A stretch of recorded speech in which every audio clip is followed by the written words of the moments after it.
So welcome to Mentality Meets. Mentality Meets is where I, Peter Larkum, the creator of Mentality, meet other people who have lived experience of mental health illnesses. It's about a 30-minute chat, and we're just going to talk all things mental health. Today I'm being joined by Mark Williams, who focuses and specialises for men's mental health, especially dads' mental health. And just the statistics around the support that dads get, new dads, and the impact that becoming a dad has on our mental health. So today should be fun. We already have people lining up, so I should probably let people in. So welcome to Mentality Meets.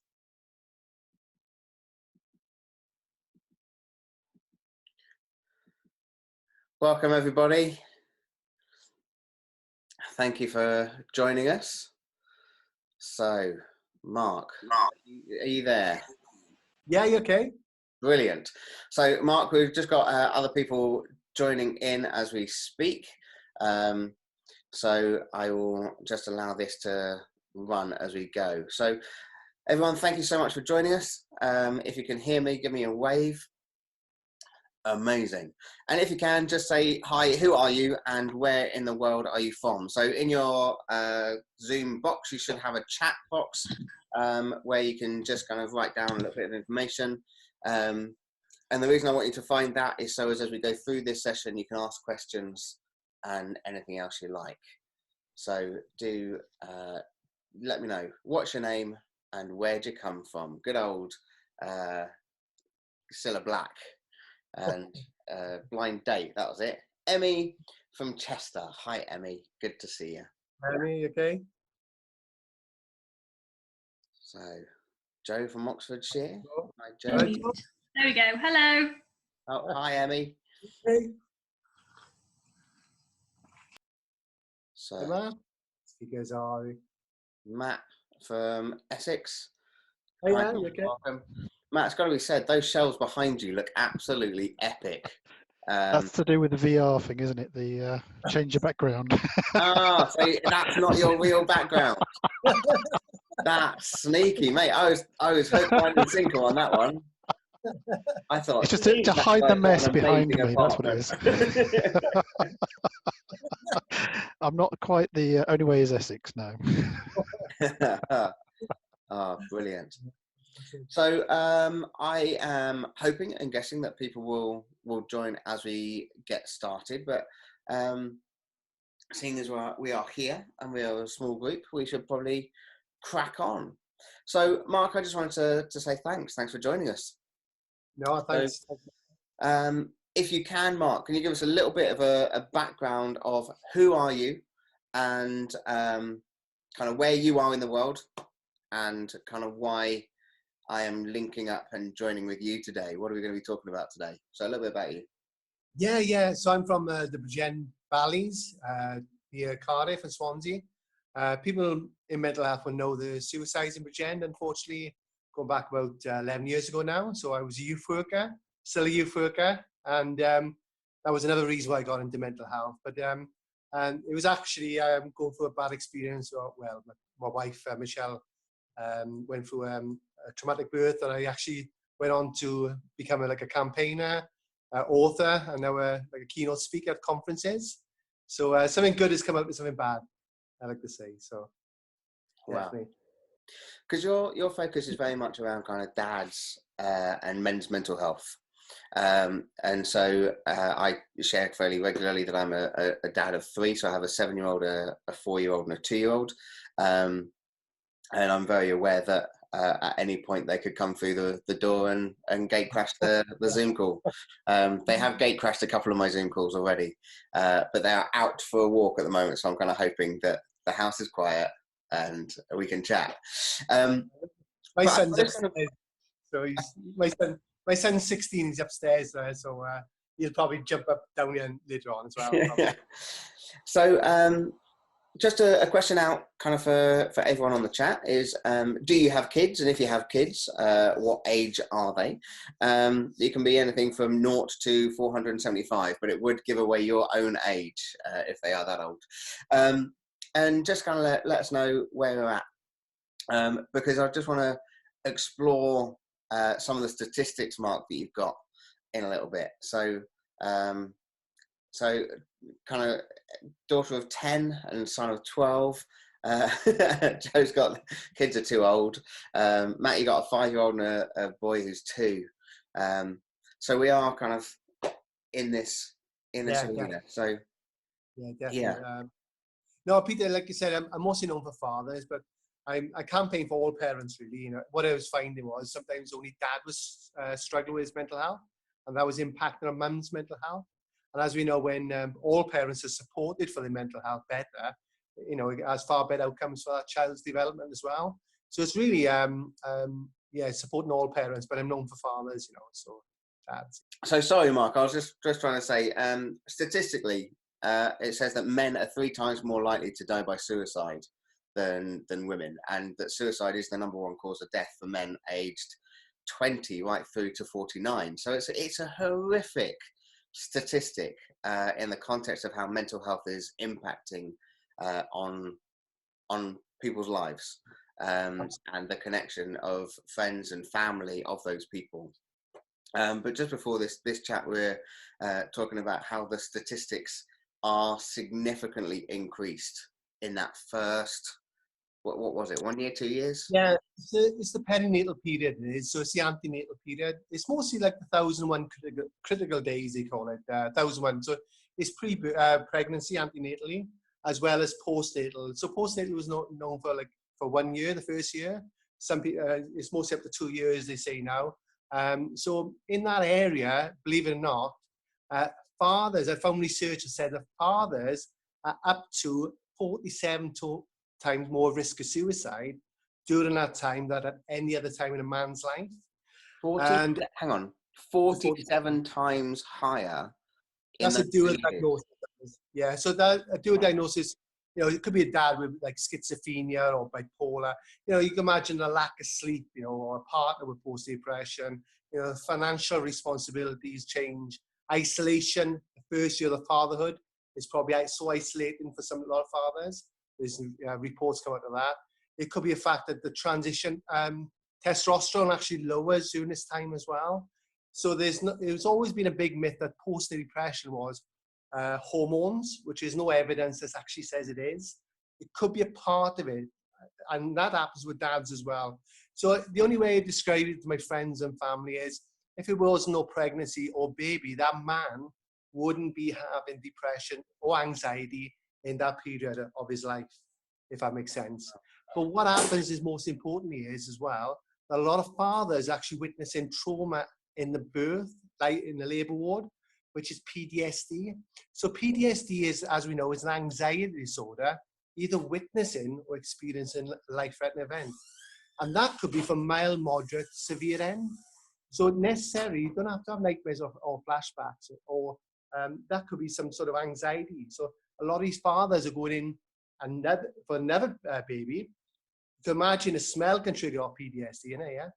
And the mad thing is that we're not screening dads for their mental health. So the World Health Organization, who knows there's 600,000 male suicides every year, they don't recommend screening dads, only mums for their mental health. Wow.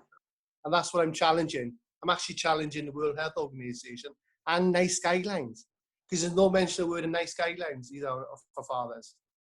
Yeah. So, because another question which that raises in me, and kind of knowing about the statistics of post-traumatic stress disorder and the ongoing impact that can have. From what you're saying, and please clarify if I've got this wrong. So here I am, personally, kind of 7 years on. So my eldest is 7, but I've got a 4-year-old and a 2-year-old. The context of the environment from 7 years ago, and kind of the understanding and coming to terms with the fact that for me, my wife was no longer just mine, but I now had to share her with a small person who seemed to take her away from me an awful lot more than I fully appreciated. But also kind of the potential changes in our relationship. So like you say, the tiredness and the impact that can have, but also the emotions that I might be feeling and not being able to communicate, the emotions she might be feeling and not being able to communicate. Are you kind of saying that in the context of what happened during that time of my life, it can be having an impact on how I relate with her now and how I relate with my kids now, because I've been holding on to something that I may never have been aware of over all those years. Absolutely. Well, absolutely. Yeah, definitely. I think a lot of fathers I've spoken to, they don't even realize they've suffered during this time either. And they suppress those feelings, and those feelings come out in, as we know, with men especially, drinking, avoiding situations, overworking, overeating and eating. So they do use all these negative coping skills, and smoking for another factor. Drugs, I've come across dads who've never taken a single drug in their life, but need drugs to get out of bed to function. And then they can't function in the workplace because of the lack of sleep and those other factors. And like myself, a lot of dads will have undiagnosed disorders like ADHD, like myself. So that was never picked up. So going back to the question is so much happens in a short space of time, that transition into parenthood or fatherhood. And we need knowledge that it happens to all parents, like mums as well, Sorry, my wife is just in the background. She's a grand. My wife works in mental health. She's doing a befriending call. It's like, it's okay. So the relationship. I give an example for me personally. It put me off sex as well with your wife, because you don't want your wife to be pregnant again, because now you've got to go through thinking the wife could go for this trauma again, like postnatal depression, which does overlap with PTSD as well for mums and dads.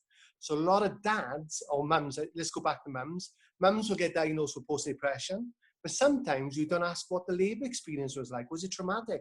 So the symptoms from the labor experience, like PTSD, traumatic birth or birth trauma, the symptoms overlap and mums get depressed, and that happens with dads as well. Wow. So going back, relationships then change because then your partner's got depression or anxiety, then the way you communicate is different, then you're feeling more snappy, and then that can have an impact on our child's development as well. Can I should say. Yeah.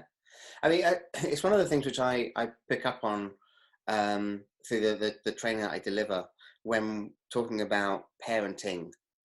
Yeah. And the fact that there's no such thing as a bad parent, and I believe this with all my heart.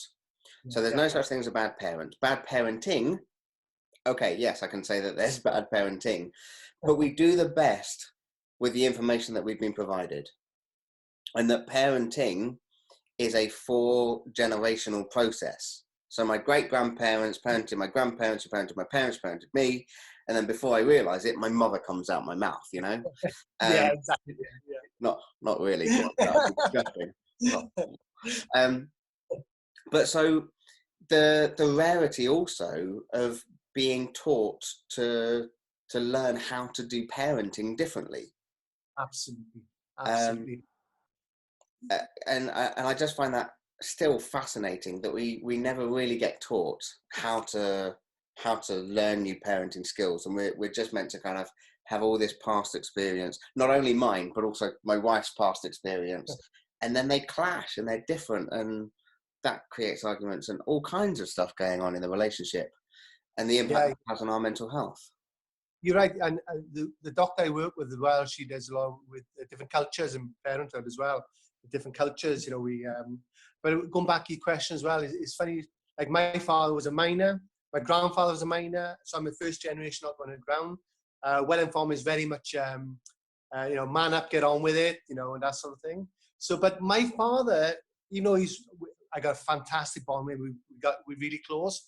I remember my father used to do the washing up and the cleaning, and my mother used to just do the ironing. So, but my grandfather was a totally different person, parent. He was very much, old traditional dad. So we got the traditional dad, we got the modern day dad, and sometimes you can have both as well. And this is the thing. I like to think I'm more like getting more modern day, and that's gonna be passed on to my child, my son as well. So, and as we know, it's more single dads and stay-at-home dads than ever before now, Peter, and that's why it's so important.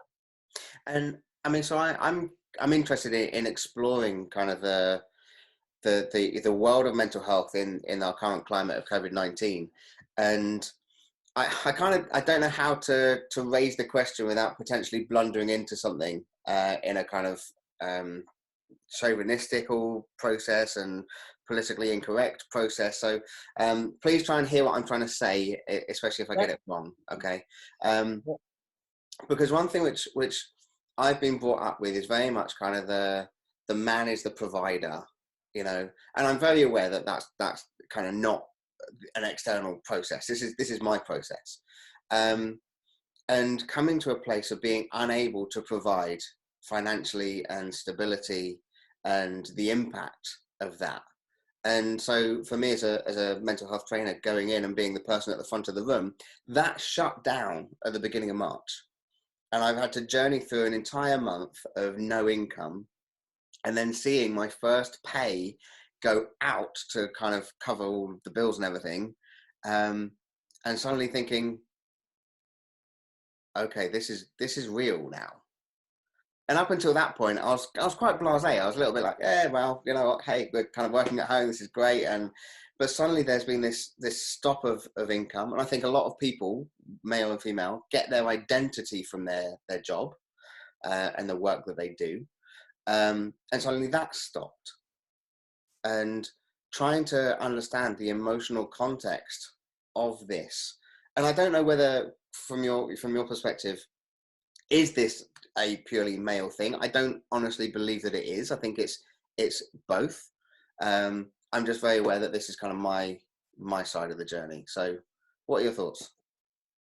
It's funny, I went through that 15 years ago, well, nearly 16 years ago, because when my wife was unwell, she was in crisis team. I didn't know I was going for depression at the time after what I went through and seeing her so unwell, because my wife was in crisis team. There's loads of factors. Money worries. I was self-employed, no money coming in, and then all of a sudden, you start in thinking, oh my gosh, how am I going to provide my family? Because that's all I've been taught from my grandfather down, like you just mentioned as well. So you do lose a bit of identity. You think, oh my gosh, are people thinking I'm not working and all things going through your mind? You suppress those feelings. I did it through drink. I did, unfortunately. When my mother-in-law came to live with us, which I'm still getting counselling for now, if I'm honest with you. But that's a joke, that is, because I had a lot of support. I did. But when my wife was unwell, my mother-in-law had to come live with us, and I just wanted to get back out to work, But looking back, like you said, I'm going through the same thing with yourself. I've had all training cancelled, talks, and my wife is working. She's working for mental health charity from home. I'm self-employed, so there's no money coming in now. But I think I just think I've gone through that process myself, and I think, well, we're a team, and and I gotta, I've been there. I've definitely been there. I totally understand where you get coming from as well, and because like I said, I was earning really good money in sales. I was probably earning more money in sales then than I am now. I was really good at sales, and I was self-employed. All of a sudden, no money coming in, and I had a new mortgage, baby. My wife was unwell. Then you started using credit cards, so that was another reason why I was depressed in that time as well. So, yeah, it's such uncertain times at the moment, I think the other thing to just pick up on as you were saying that is that it's not just one thing. It's not just one thing that's going on. It's the cascading process of multiple things, and it kind of, for one of a better analogy, kind of the idea of spinning all the plates, Yeah. And there are days when someone comes in and says, "Oh, could you just do this?" And you're like, "Yeah, no problem." And there are other days when everything inside of you is like, because I can't cope with that today, and certainly kind of the understanding that with our mental health, we are able to cope most of the time. And actually our health is okay. But when we suddenly start putting a pressure onto another pressure, onto another pressure, onto another pressure, onto another pressure, that's when things start to really kind of struggle in our mental health. And I use the example of a pressure cooker. If you keep adding pressure to a pressure cooker, it's going to explode. Absolutely. And that's for us as human beings, if you keep adding stress and pressures to us, then actually that's where our mental health really starts to struggle. and we find that we're not really coping as well as we could do. So the other question which I want to ask you, so as a person who has kind of been through mental health issues, struggled in the past, and you are in a healthy place, doing well, so you've gone through that recovery journey, what for you were the things that really started to help you push towards a healthier mindset and a healthier mental health? I think when I was diagnosed, I was never diagnosed with any PND, PTSD, nothing, never have. Even though professionals and doctors when I started working in the field, they said if I was screened for my mental health, possibly I would have definitely come up, but I probably wouldn't have said nothing about it because I was more concerned about my wife's mental health, at that time. But when I had a breakdown, I was physically fit, mentally I was unprepared. I was 4 or 5 years later. This was now I struggled up and down. So I was doing a lot of kickboxing, and so I was physically fit, but mentally it was impacting on my physical health. And then I was having pins and needles in my hands, and what I know now, breakthrough, whatever you want to call it, I was in, I was unwell, very unwell. I was having a lot of suicidal thoughts. Never made a plan to take my life. I never made a plan to take my life in the postnatal period either, because I was getting suicidal thoughts. But it was after my grandfather passed away and my mother was diagnosed with cancer within weeks of each other, because I hadn't dealt with my timeline of trauma in my life. It all came ahead at that time, basically, I was physically fit. I was fit, really fit. But I didn't know about CBT and mindfulness and all these positive coping skills. And at that time, like I mentioned earlier on, I was slowly getting into mental health in 2007-8 because of suicides in Bridgend as a youth worker. And I still didn't get the help because I thought it'd be on my records with the GP. So I struggled on. But when I did have a breakdown, I think it was obviously for me, I had to be on medication because it functioned to take that information in. I gradually came off medication with the right support. But what I find is what works for me may not work for other people, and it's finding out what works for them. So CBT works for me. Mindfulness, walking. I like to be involved in voluntary work, as in youth work or doing football teams, music. But especially during this time, I'm doing a lot of like podcasts. I like listening to them as well. But to this extreme end where people are really unwell, that's when basically, I always say to people, the quicker the help, the quicker recovery. Don't keep putting it off. Speak to somebody, get the proper specialist support. Me okay? Can hear you fine. You know what? While that's there, we're literally kind of 5 minutes towards coming towards the end, and I just want to allow people to ask questions. So if you have any questions for Mark or for me, then please just stick them down on the chat, and I'll come to you, and then hopefully unmute you so you can then ask a question. But I just find it fascinating about the CBT and just not even knowing that was available. And I think we're much better now. The employee assistance program for people in companies getting access to counselling, like you say, the CBT, occupational health, GP. So I was talking to a GP the other day because I said to them, look, I've had a bad knee, but I've not wanted to contact the GP because of all the COVID stuff. You're already overrun. But I'm concerned for the people who are struggling with their mental health. Are they able to contact the GP? And my friend said, it's easier to hear people with their mental health and to kind of help them find a diagnosis or help them get support for that than it is to give them a diagnosis of something else, and so to really encourage people that if they are struggling, call your GP and kind of start that process going. So Emmy just says on the chat, I'm very interested about the two extremes of male experience. I called my son's introduction to high school in September traumatic and similar to my uncle's retirement, and the real convos that don't happen at those points. And I totally agree with you, Emmy. I think the transition from primary to secondary and retirement is massive. Mark, your thoughts? Yeah, definitely. I think purpose. I think retirement, you talk about retirement especially, is like, I think my recovery really, when I set up the charity and at the time and the campaigning, my recovery really went quick.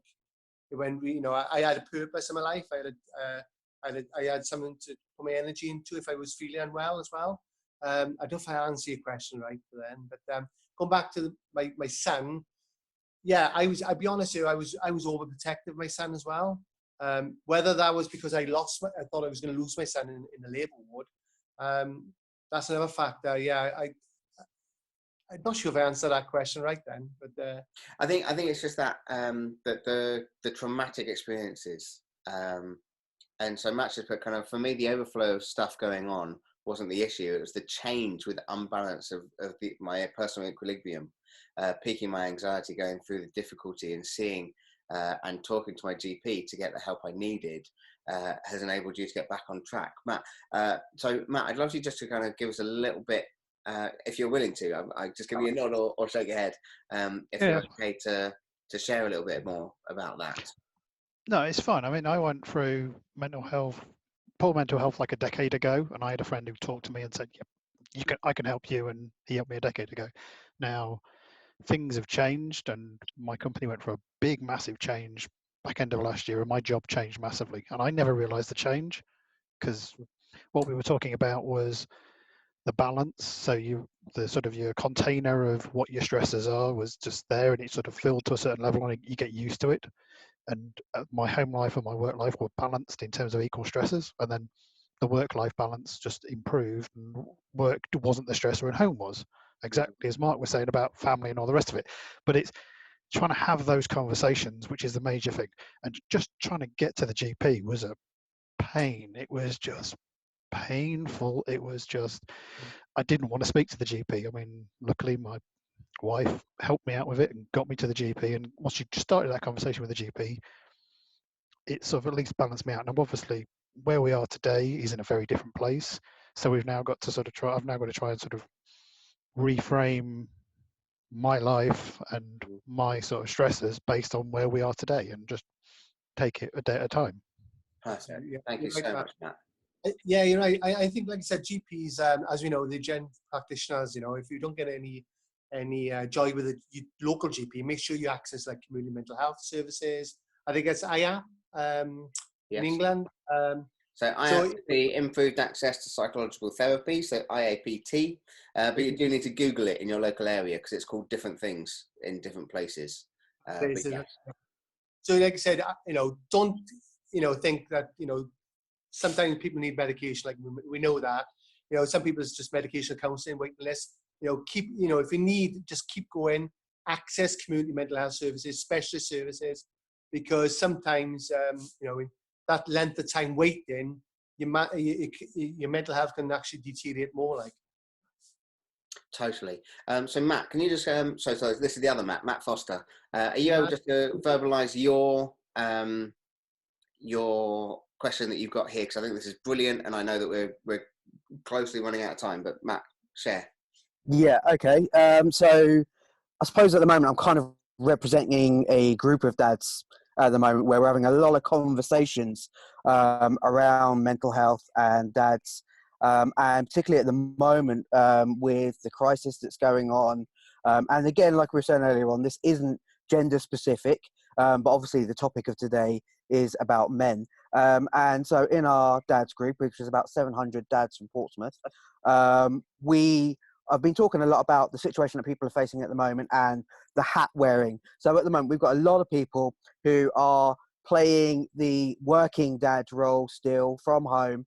They're playing the home teacher dad role. They're playing the parent role. They've got all these things going on and having to juggle and spin all those plates, as we mentioned earlier on. And that pressure is still mounting to do all those things that we were doing before. And basically just wanted to see if I can get any parting advice really before we go, because I know we're running out for time, Peter, but maybe if there's any pearls of wisdom that I can take back and share with our group, really. Yeah, definitely. Thank you so much. I know we're short on time. Matt, I'll give my email. If Peter wants to give my email address, I can definitely send him some stuff through as well. some links like Best Beginnings app. Have you heard of Best Beginnings? So stuff like that. I got a TED talk on there. You can show the other dads; they might relate to that. So if you Peter, let's email each other definitely. Yes. Matt. And Matt, Mark and I were talking literally before the session about I'm going through this process of trying to figure all those things out, and wanted to raise it. So I'm so glad that you did, because my head is split constantly throughout the day and kind of not quite knowing where I'm coming and going. I said to Mark, I called my son Dad at the lunch table. I said, Dad, can you chop me some cheese? I was like, oh my gosh, what's going on? And so I totally hear that. And I think one of the best things that I can suggest is what you are doing is absolutely phenomenal. And keep dads talking. We've got to get better at getting men to talk about their mental health. And one of the key things to be aware of is to do something together. Go for a walk, play a game, dig a hole, just do something together. Because when we are doing stuff together, it enables us to then talk about what's going on in the background. And one of the examples I give is when you're in the back garden in the middle of summer and you've got a congregation of men together. What are we doing? We're congregated around a barbecue, which basically means we're burning stuff. We think we're cooking, we're not cooking, we're burning stuff. And side by side, we're doing something, we're able to talk about the other stuff that's going on in the background, and just keep men talking, and not being afraid of it. There's nothing to be ashamed of with mental health illnesses. Mental health is a part of all of our lives. It can happen to anyone at any point, and sometimes for no apparent reason. So please just keep the guys talking. Women are just better at it naturally, I think. And again, welcome to a massive generalization. Blokes are rubbish about it and talking about it. And again, welcome to the other massive generalization. But guys, I'm so aware of time, and we are at 3:33. So if you do need to log out, please feel free to do so.